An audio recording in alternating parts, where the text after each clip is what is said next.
Hello students, welcome to my YouTube channel Neo Classes हलसी। तो आज हम लोग क्लास 10th का बायोलॉजी का कुछ इंपॉर्टेंट ऑब्जेक्टिव क्वेश्चन देखेंगे जो कि जैव पराक्रम चैप्टर से लिया गया। किस चैप्टर से है? जैव पराक्रम चैप्टर से है। तो चलिए हम लोग शुरू करते हैं। हमारा ये जो क्वेश्चन है, पहला क्वेश्चन है कि स्वपोषी पोषण के लिए आवश्यक है। तो स्वपोषी पोषण के लिए क्लोरोफिल, सूर्यप्रकाश, कार्बन डाइऑक्साइड तथा जल, ये सभी क्या है? आवश्यक है। राइट आंसर हो जाएगा डी नंबर।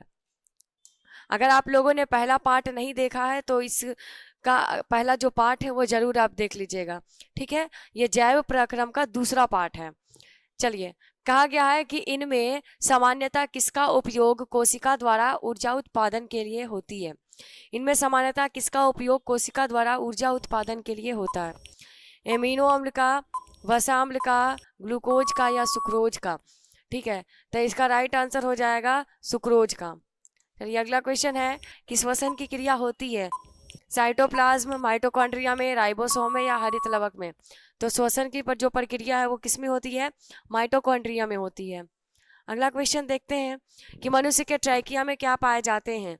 उपास्थि के बने पूर्ण विलय, उपास्थि के बने अपूर्ण विलय, क्यूटिकल के बने पूर्ण वलय, क्यूटिकल के बने अपूर्ण विलय? तो मनुष्य के ट्रैकिया में उपास्थि के बने हुए पूर्ण वलय पाए जाते हैं। राइट आंसर हो जाएगा ए नंबर। अगला क्वेश्चन देखते हैं कि श्वसन की क्रिया में खाद्य पदार्थ का क्या होता है? संश्लेषण, दहन, विघटन या परिवर्तन?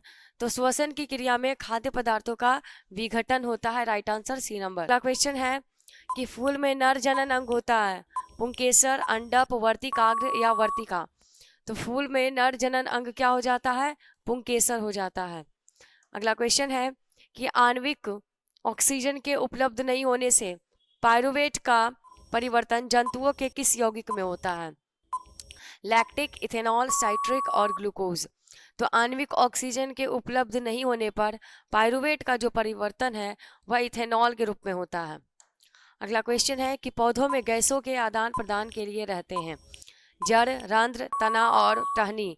तो रंध्र रहते हैं। एक भाषा में इसको स्टोमेटा भी कहा जाता है। चलिए अगला क्वेश्चन देखते हैं कि निःश्वास द्वारा निकली वायु में क्या रहती है? निःश्वास द्वारा निकली वायु में क्या रहती है? कार्बन डाइऑक्साइड, ऑक्सीजन, पायरुवेट या नाइट्रोजन? राइट आंसर हो जाएगा कार्बन डाइऑक्साइड।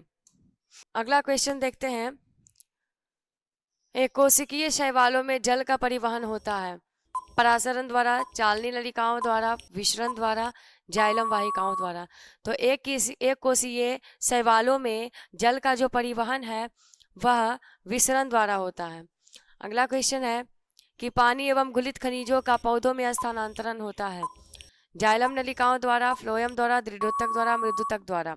तो पानी और घुलित खनिजों का जो पौधों में परिवहन है वह जाइलम द्वारा होता है। अगला क्वेश्चन है, हृदय के वेशमों द्वारा शिथिलन क्या कहलाता है? सिस्टोल, डायस्टोल, हृदय संकुचन, तालबद्ध संकुचन? तो हृदय के वेशमों द्वारा शिथिलन क्या कहलाता है? सिस्टोल कहलाता है। अगला क्वेश्चन है कि पौधों में खाद्य पदार्थों का स्थानांतरण किस रूप में होता है? ग्लूकोज, सुक्रोज, स्टार्च और प्रोटीन? राइट आंसर सुक्रोज हो जाएगा।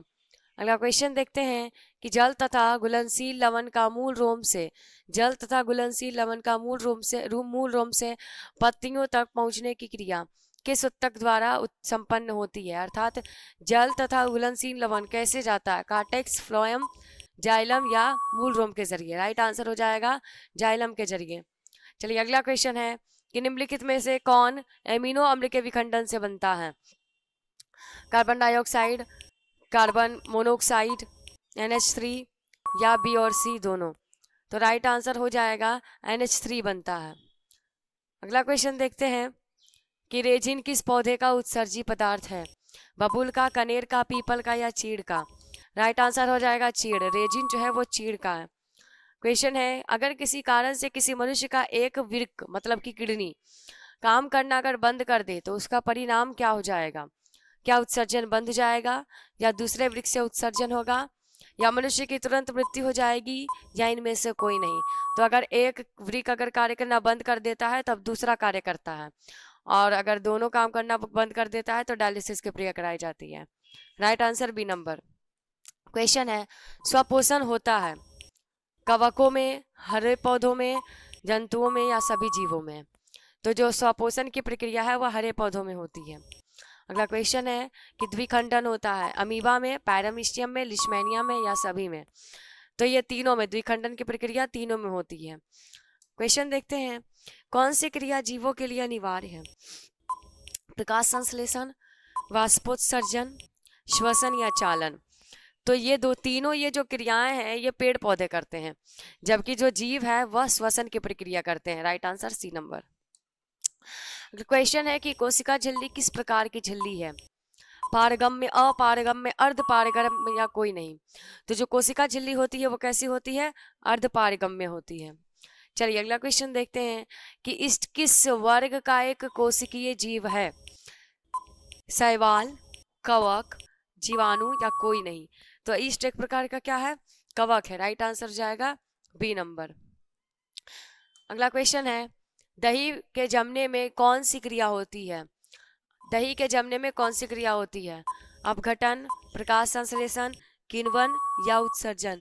तो दही के जमने में किण्वन की प्रक्रिया होती है।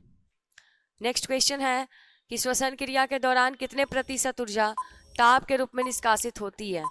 20%, 40, 60 या 80%? तो 40% ऊर्जा राइट आंसर होगा।